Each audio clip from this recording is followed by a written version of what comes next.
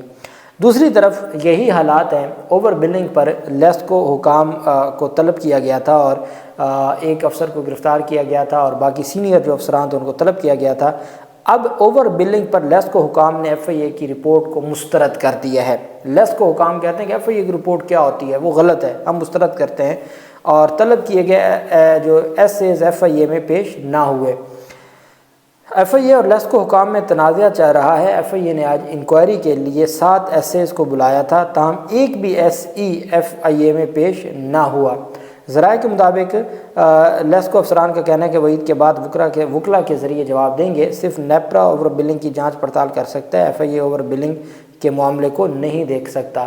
لیسکو حکام کا کہنا ہے کہ 2 روز قبل ایک ایکسین کو بلا وجہ گرفتار کیا گیا، جس پر لیسکو ادارے کو تحفظات ہیں، اور وفاقی وزیر داخلہ محسن نقوی کی ہدایت پر بجلی کی تقسیم کار کمپنیوں میں اوور بلنگ کے خلاف آپریشن تیز کیا گیا تھا، اور ایف آئی اے نے لیسکو ڈویژن شاہ پور کے ایکسین رو کامران کو اربوں روپے کی اوور بلنگ پر گرفتار کیا تھا۔ شاہ پور ڈویژن میں 4 کروڑ 90 لاکھ یونٹس کی اوور بلنگ کی نشاندہی کی گئی تھی، جس پر ایف آئی اے نے تحقیقات کے بعد ایکسین رو کامران کو گرفتار کیا تھا۔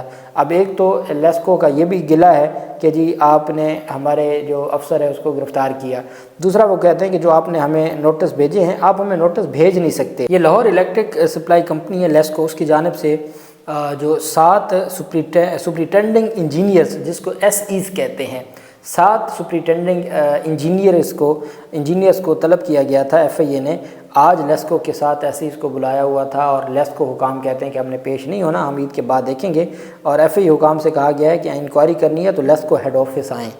لیسکو حکام کا کہنا ہے ایف آئی اے والوں کو کہ آپ نے کوئی انکوائری کرنی ہے نا تو ہمارے ہیڈ آفس آئیں۔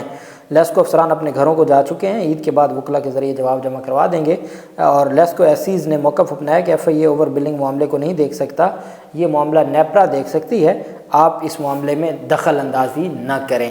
یہ ہے ہمارے ملک کا نظام، اور چونکہ اگر تو اوور بلنگ اربوں روپے کی ایک افسر کا رہا تھا، 4 ارب سے زائد کی اوور بلنگ پر ایک افسر کو گرفتار کیا گیا ہے، اندازہ لگائیں کہ کتنے بڑے پیمانے پر یہ سارا کچھ ہو رہا ہوگا۔ اور یہ ریاست پاکستان کو، یہ کمپنیز ہیں تقسیم کار، بجلی کی تقسیم کار کمپنیز ہیں، اور آپ ان کے اختیار دیکھیں، آپ ان کی طاقت دیکھیں کہ وہ ایف آئی اے کو کہتے ہیں کہ آپ آ جائیں ہمارے ہیڈ آفس، یہاں آ کے آپ تحقیقات کر لیں۔ یہ ہمارا پورے کا پورا نظام ہے۔ دوسری طرف افسوسناک خبر سامنے آئی ہے، لیکن اچھی بات یہ ہے کہ پنجاب پولیس نے خود اپنے افسران کے خلاف کارروائی شروع کر دی ہے۔ پیر محل کا علاقہ ہے، پیر محل ضلع ٹوبہ ٹیک فنگ ہے، شہری سے 45,20,000 روپے بھتہ وصول کرنے والے پولیس افسران قانون کی گرفت میں آ گئے ہیں، اور ملزمان کے خلاف باقاعدہ طور پر مقدمہ بھی درج کر لیا گیا ہے۔ تفصیلات کے مطابق پیر محل کے علاقے میں ہنی ٹریپ کے ذریعے بھتہ وصول کرنے کے لیے 2 ایس ایچ اوز کے خلاف مقدمہ درج کیا گیا ہے۔ ایئر وائی نیوز کا نمائندہ ہے محمد خالد پیر محل سے، اس کی یہ رپورٹ ہے، اس کے مطابق ہنی ٹریپ اور بلیک میل کر کے بھتہ وصول کرنے والوں کے خلاف عثمان منیر کی مدعیت میں مقدمہ درج کیا گیا ہے۔ ہنی ٹریپ میں ایک لڑکی سمیت 14 افراد نامزد کیے گئے ہیں۔ پولیس افسران لڑکی سمیت 11 نامزد اور 3 نامعلوم افراد کے خلاف مقدمہ درج کیا گیا ہے۔ مقدمہ کے متن میں لکھا گیا ہے کہ مذکورہ ملزمان نے شہری سے 45,20,000 روپے سے بھتہ وصول کیا۔ ایف آئی آر کے مطابق ایک لڑکی کے ذریعے ہنی ٹریپ اور بلیک میل کر کے بھتہ وصول کیا گیا۔ سب انسپیکٹر اور سابق ایس ایچ او ابتسام الحق، ایس ایچ او تھانہ اروتی رضوان و دیگر نامزد ہیں۔ مدعی عثمان منیر کا کہنا تھا کہ بیوی کا زیور اور گاڑی بیچ کر مختلف اوقات میں 45,20,000 روپے بھتہ دے چکا ہوں، اور ساتھ ان کے مطابق پولیس افسران کچھ نام نہاد وہاں کی صحافیوں اور لڑکیوں پر مشتمل ایک گروہ ہنی ٹریپ کرتا تھا، بلیک میل کرتے تھے، اس میں لڑکیاں بھی اس گروہ میں تھیں اور کچھ نام نہاد صحافی بھی تھے۔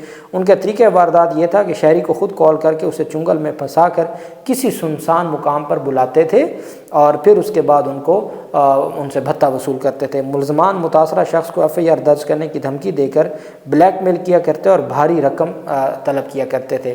اب اس میں کیا ہوا کہ ایک لڑکی کے ذریعے اس کو فون کیا، فون کر کے ایک سنسان جگہ پہ بلایا، وہاں پہ جو پولیس افسران تھے اور باقی جو نام نہاد صحافی اور کیمرے یہ وہ سارے لوگ وہاں پر پہنچ گئے، انہوں نے وہاں ان کی تصاویر وغیرہ بنائی، اسے کہا کہ آپ کے خلاف ہم مقدمہ درج کریں گے، ہم آپ کے خلاف خبریں چلائیں گے، ہم آپ کو پوری دنیا میں بدنام کریں گے، نہیں تو آپ ہمیں پیسے دیں۔